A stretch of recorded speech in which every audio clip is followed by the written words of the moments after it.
په کابل کې د پاکستان سفیر د څه لپاره ګمارل شوی او څه کارونه کوي. تاسو یې ټول احوال په دې ویډیو کې درکوو. هیله لرم ویډیو تر پایه وګورئ او چینل سبسکرایب کړئ. د تېرو شپږو ورځو پر مهال د پاکستاني سفیر منصور احمد خان بوخت تقسیم اوقات.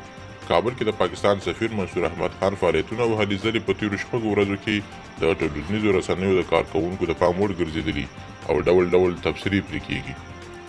منصور احمد خان په تېرو ورځو کې د افغانستان لپاره د روسیې او چین له استازو سره لیدنه درلوده. ورپسې د افغانستان د ګاونډیو هېوادونو ډیپلوماتانو لپاره د مېلمستیا تابیا درلوده. نوموړي همداراز د ترکیې چارواکو سره خبرې کړې او د افغانستان د زغالستان تجارانو سره د تجارت پر ستونزو بحث کړی. منصور احمد خان د تېرو 2 ورځو پر مهال د طالبانو د عامې روغتیا مشرانو سره هم مجلس درلود او د افغانستان د تجارت او پانګونې وطاق لسګونو تجارانو ته په سفارت کې یو مجلس دایر کړی. قدرمنو لیدونکو، تاسو پاکستان د سفیر دا لیدنې څنګه ارزوئ؟ خپل نظریات مو راسره کمنټ کې شریک، ویډیو لایک او چینل سبسکرایب کړئ.